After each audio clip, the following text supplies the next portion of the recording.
Donc, bonjour. Aujourd'hui, je vais vous expliquer la situation qui arrive avec une erreur avec un élève, donc une analyse d'erreur. Donc, la première étape, c'est de faire des exercices en plusieurs quantités pour vérifier où l'erreur se reproduit puis si elle se reproduit vraiment au même endroit. La numéro 2, c'est de comprendre l'erreur de l'élève. C'est un peu difficile quand il n'y a pas de trace, mais on peut essayer de la reproduire puis de comprendre où l'élève fait des erreurs. La troisième, c'est de confirmer l'erreur avec une hypothèse et une cause. La quatrième, c'est de convaincre l'élève qu'il a tort avec un contre-exemple. Donc, vraiment de mettre dans un autre contexte puis de vérifier si l'élève fait l'erreur dans un contexte autre que celui proposé par l'enseignant.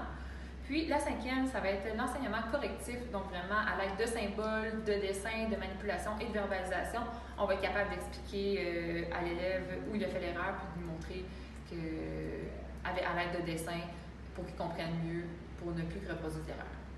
Donc, bonjour Marie-Hélène. Bonjour. Ça va bien? Bien. Aujourd'hui, on va voir le concept de soustraction. Est-ce que tu sais c'est quoi? On enlève des nombres en une quantité. Parfait, c'est ça. Donc, si je te donne ici 721 moins 117, puis que je te donne 213 moins 141. Est-ce que tu peux me résoudre ces soustractions-là?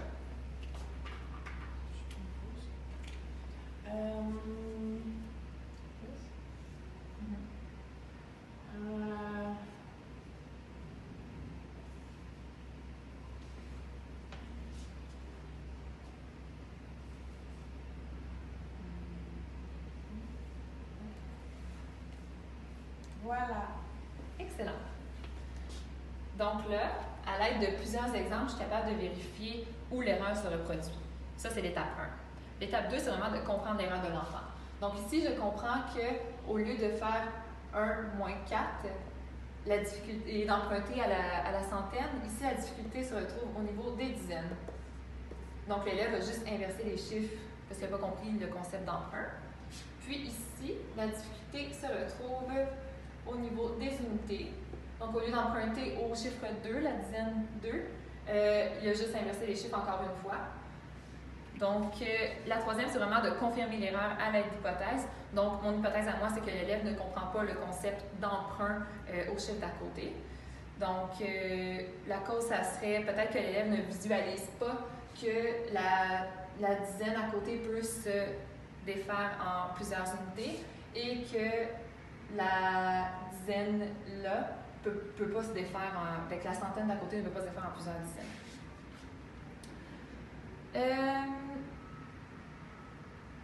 Donc maintenant, on va convaincre l'élève qu'il a tort à l'aide. Moi, j'ai choisi la contextualisation. Donc, ce que je vais faire, c'est que je vais montrer à l'élève ici d'autres chiffres. On va prendre le bleu. Donc, si ici, on fait ça, 727 moins 111 et 243 moins 111. Marie-Hélène, peux-tu me faire cette soustraction-là?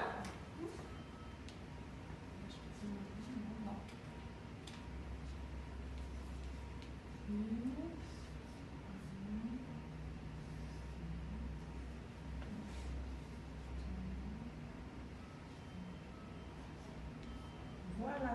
Parfait. Est-ce que tes chiffres de l'opération ici sont les mêmes que les opérations ici? Non. Non. Et est-ce que ta réponse est la même? Oui. Oui. Alors, comment peux-tu m'expliquer que deux chiffres différents peuvent donner la même réponse? Je sais pas. Parfait. Donc, c'est ce qu'on va voir à l'aide de dessin. OK.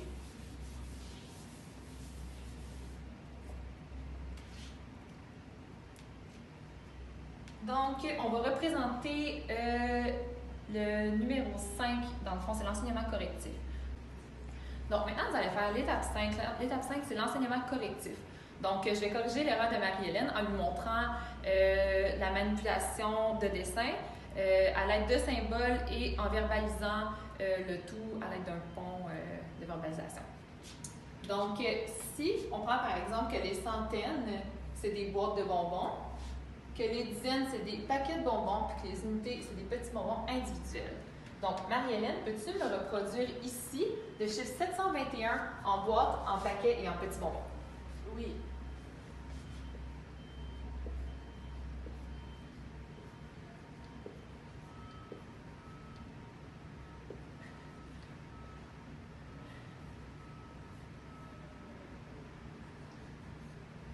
Parfait.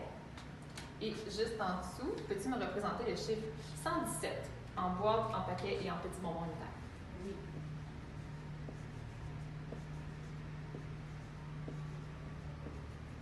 Ah, 117. Oui. Excuse-moi.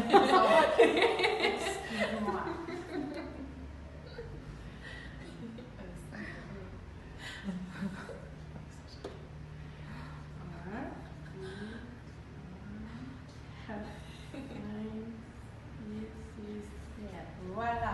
Parfait. Donc, fais juste un petit peu grossir ta centaine parce qu'on Oui. va peut-être se mélanger avec les dizaines, les unités, excuse-moi. Parfait. Donc, est-ce que tu peux enlever... combien tu as de petits bonbons ici? 7. 7. Est-ce que tu peux enlever 7 petits bonbons à un petit bonbon? Non. Qu'est-ce qu'on fait dans ce temps-là? Je sais pas. D'accord. Donc, ce qu'on va faire, c'est diviser ton paquet de bonbons en 10 petits bonbons. Fais-le.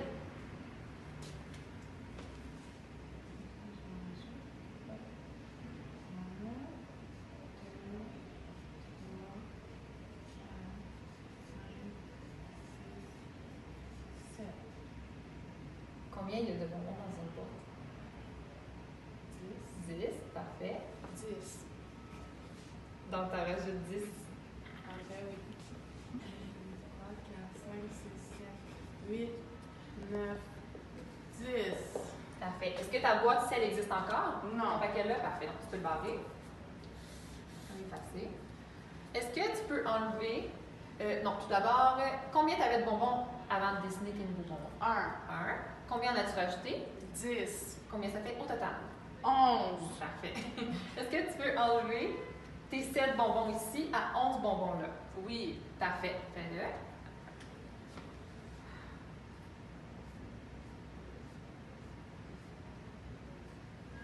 Parfait.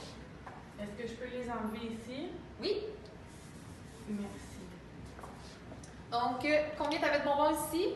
11, 11. Combien t'en as enlevé? 7, Et combien il t'en reste? 4. Parfait. Est-ce que tu peux enlever un paquet de bonbons à un paquet de bonbons? Oui. Parfait. Fais-le. Ah ben j'ai juste besoin de l'enlever alors.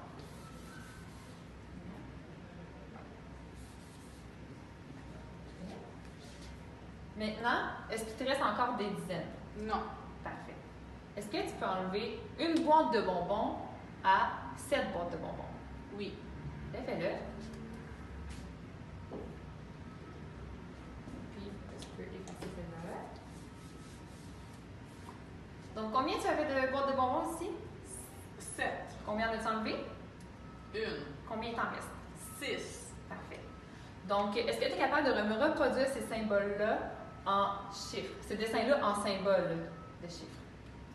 Oui. 6. Oui. J'ai 0, réglette. Et j'ai 4. Donc, Petite boîte. Donc ici, avec l'élève, on a réussi à représenter à l'aide de dessin et tout en verbalisant que le chiffre à l'aide de dessin n'est pas le même que le chiffre de symbole. Donc, voilà.